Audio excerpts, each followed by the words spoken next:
Hey man, welcome back to the channel, man. I only got one video to be able for you guys today, man. But yeah, but today we got is LeBron making Luka worse. Let's get into it. Let's get straight into it, yeah. We are now 7 games into the Luka Doncic era in LA, and after getting out to a rough start, things seem to be on the right path for the Lakers and their new superstar. But Luka still doesn't look quite like Luka. In fact, his first 3 games with the team was statistically the worst 3-game stretch of his entire career, trailing even his first 3 games in the NBA.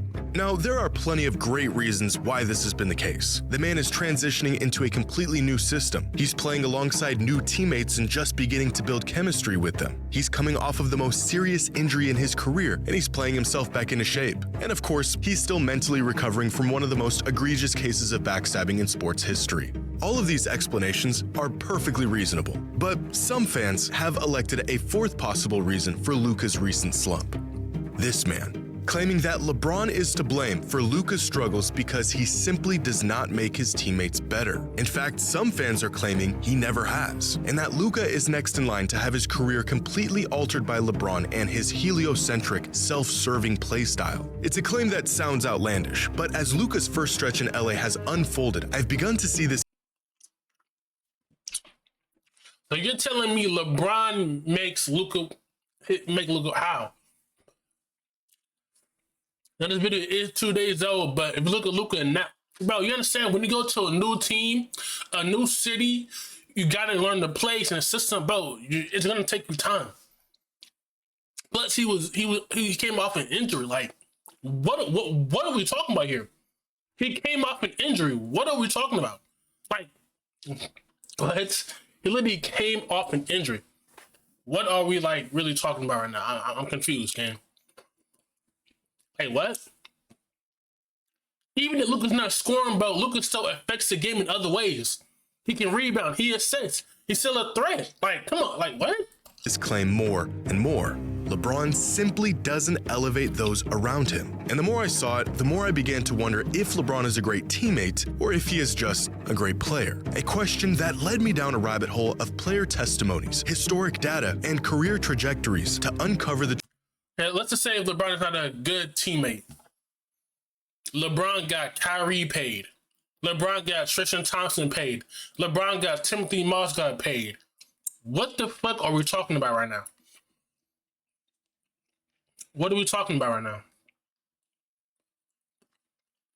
LeBron got Alex Caruso paid. LeBron got KCP paid. What the fuck? LeBron got THC paid when he was on the Lake. What are we talking about right now? Like, what? Huh? Truth behind if LeBron truly makes his teammates better. And then they got Kevin Love paid too. Like, what are y'all niggas talking about? Today's video Nowitzki is the MVP frontrunner. Steve Jobs just announced the first iPhone. Kevin Durant is still at Texas, and LeBron just dropped a 40-piece on the Pistons. An early masterpiece within his storied career and fuel to the fire both for fans and critics. At this point, the world was well acclimated to the megastar LeBron was becoming. This kid isn't just good, he may be the best player in the world. But does he make his teammates better? In a Slam article published in March of 2007, the question was already being posed. The verdict at the time? It didn't matter. His teammates weren't good enough to make a difference anyways, and he would need to drop 40 bombs to keep his team alive come the playoffs. Which is exactly what he did a month later when he put together one of the most ridiculous carry jobs the NBA has ever seen, dragging an underwhelming Cavs roster to the NBA Finals. Fast forward 18 years, and LeBron is still really good. And the question of if he truly makes his teammates better is still being asked. The latest evidence suggesting he actually doesn't? A 25-year-old superstar Luka Doncic struggling to adapt to a system centered around a 40-year-old LeBron. Career lows almost across the board in his first stretch with the team. And although there is a list of perfectly good explanations for Luka's struggles, some suggest the real problem is LeBron. We have seen LeBron elevate countless teammates into real championship caliber players. But we've also seen legitimate talent get suppressed and relegated under LeBron's leadership and First of all, Westbrook, that nigga was trash. Westbrook Westbrook, that nigga was garbage. The spacing didn't make sense, and it wasn't a great fit because the nigga can't shoot. He can't shoot. We've been telling these niggas about Westbrook when he's on the team, and niggas say that we run Westbrook. The nigga went to the Clippers, the same shit. First they love the nigga, then they hate the nigga on the Clipper. The nigga went to Denver. They love the nigga, then they now they hate the nigga. Now they tell them get Westbrook off the floor. But we been telling these niggas that, but niggas tell us that we ruined that nigga. Make it make sense, bro. Play style. So, is there any real validity to this argument? And is LeBron James a great teammate or just a great player?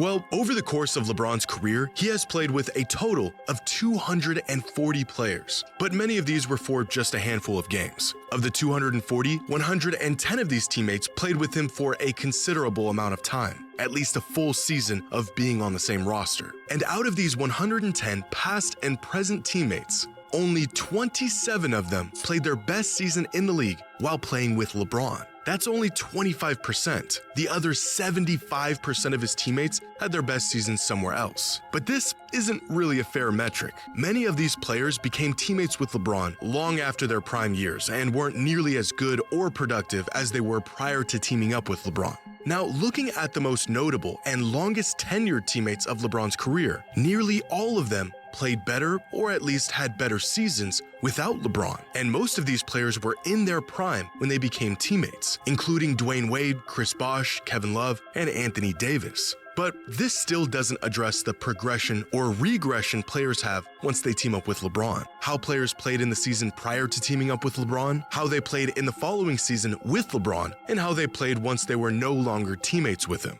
So here is every player that was a teammate of LeBron's for at least a full season's worth of games. 59 players in total, ranging from Avery Bradley. Do y'all think LeBron makes his teammate worse or does he make them better? I mean, the nigga got everybody paid. The nigga got AD paid. Bro, he literally got everybody paid. I'm confused. If he was a bad teammate, people would have probably came out and said that, oh, LeBron he wasn't a good teammate. He was selfish, he's by himself. They would have been said that, but they don't, what? And Rashard Lewis to Anthony Davis and Chris Bosh. Now, of the 52 players who played at least a full season in the league before becoming teammates with LeBron, 26 of them saw an increase in their value and impact after teaming up with him. 24 had a decrease in their value and impact, and 2 of them stayed virtually the same. In other words, about half of LeBron's teammates played better, about half of them played worse, and on average, his presence was essentially a net neutral. But this is where it gets really interesting. Of the 45 players who played seasons following their time with LeBron, in cases where he left the team or they did, 34 of them saw a decrease in their value and impact once they were no longer teammates. On average, when players join LeBron, their value pretty much.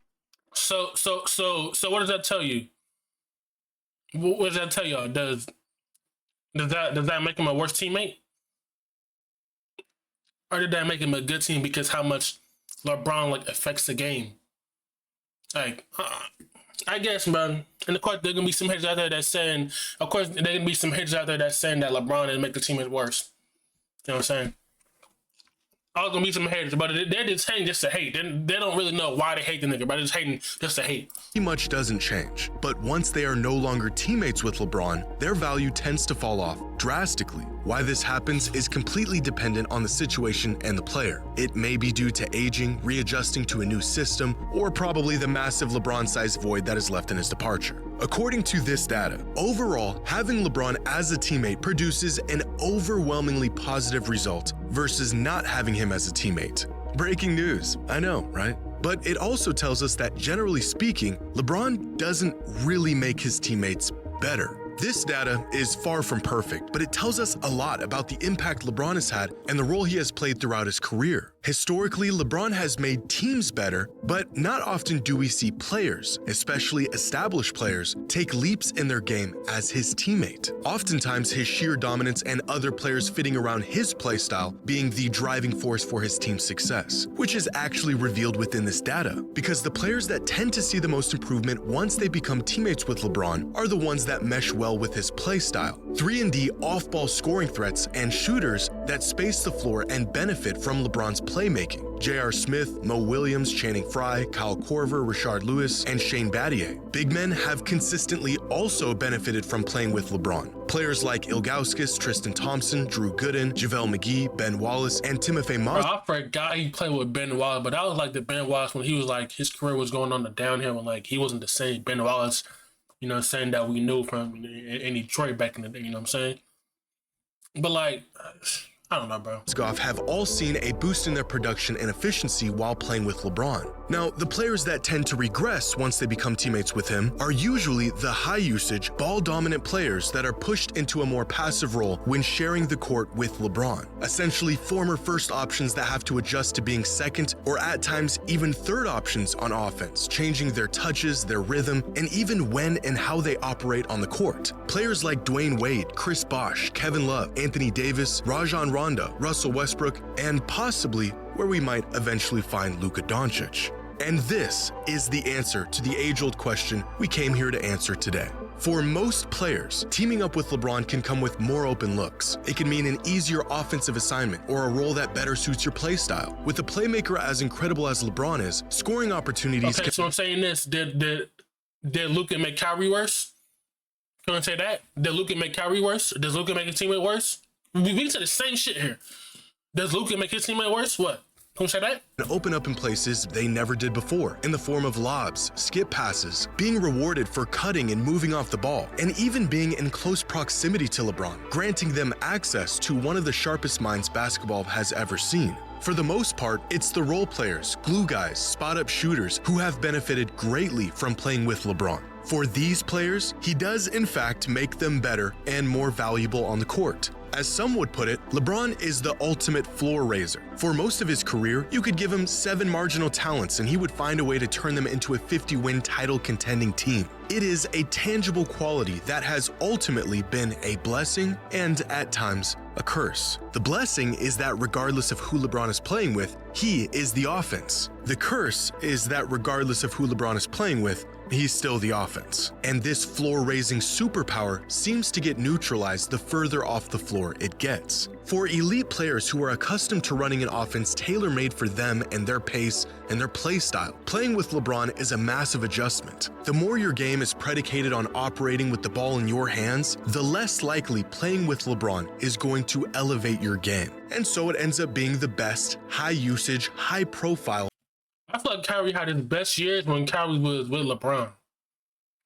Teammates with LeBron. I'm being honest. I think Kyrie's best career career years when he was teammates with LeBron in Cleveland. I'm not even lying. That 2016 NBA Finals, then both of them niggas was going crazy. Did he make Kyrie worse in the NBA Finals? What the fuck are we talking about right now? Ball-dominant players that usually see a slight decline in their production and impact once they become teammates with LeBron. It's Chris Bosh and Kevin Love going from bona fide first options to hyper-efficient third options with a lighter offensive load. It's players like Anthony Davis and Dwayne Wade going from offensive engines to pieces in what inevitably becomes LeBron's offense. In 2018, Kevin Pelton of ESPN used the Shaney projection system to find out if LeBron made his teammates better. And after analyzing 25 different teammates of LeBron from 2014 to 2018, the numbers indicated that only 9 of them met or exceeded their projected impact once teaming up with LeBron. Pelton's final conclusion after conducting his analysis: any team with James must be careful not to invest too many resources on players who are best with the ball in their hands. Instead, the focus should be finding role players whose games will mesh well with LeBron's. And although teaming up with LeBron is a transition that has proven to be purely incompatible for some... The nigga got Kyle Kuzma paid. He got Kyle Kuzma paid. Kyle Kuzma paid. Like, bro, the Lakers gave Kyle Kuzma a chance. And LeBron got the nigga paid. He got Caruso paid. What? Like, come on, bro. He got Austin Reeves paid. Like, come on, players. Let's stop a doing lighter that, offensive burden is not necessarily an indicator of regression. In fact, in many cases, sacrificing box score numbers and shot attempts and usage is a sacrifice necessary to win. For every player that was forced to take a backseat and transform their game for the sake of LeBron and the team, there's a player who's found success and improvement in being teammates with LeBron. Because LeBron may or may not make you a better player, but he has perpetually made teams better. And it's a trade-off that most players are ready and willing to make if they want to win. Dwayne Wade said that LeBron is the best teammate you could ever have. Chris Bosh said playing with LeBron was a dream and that the game was easy with him. Kevin Love said LeBron made the game easier for all of us. Anthony Davis said LeBron is the best leader I've ever played with. He makes everyone better. And this is the resounding sentiment of most players that have played with LeBron. He is the best player in the world and an even better teammate. LeBron put me in a position to succeed. See, look, if LeBron was a bad teammate, if he was a bad teammate, they didn't talk about nobody, players will not be saying, I promise you they will not be saying this. He's a great teammate. He's a great teammate. He made the game easier for all of us. LeBron is the ultimate teammate. LeBron makes the right play every time. He is an incredible teammate. The numbers and data may get us closer to an objective truth behind this question, but it's the personal testimonies from teammates themselves that, to me, speak louder than anything. And all of this information that we gather here today gives us a small glimpse at where this duo may end up and the sacrifices that will be necessary if they want to tap into their full potential of what they can be as teammates. For 2 decades, LeBron has been the centerpiece to every roster he's ever been on. 240 teammates over the course of 22 years, all of them fitting around him. But at the age of 40, it might be time to pass the torch to a player who is ready to fill a role only LeBron once could. LeBron and Luka may be able to coexist just as they are without compromising their games. But if history has shown us anything, regardless of the talent available, and especially if the talent available is extraordinary, in order to be great, someone has to be willing to recalibrate their game in exchange for winning and what's best for those around them. A sacrifice that many great players have made for LeBron, and one that he may soon have to make for his teammate.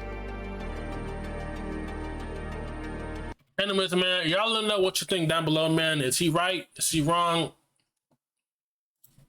Who knows?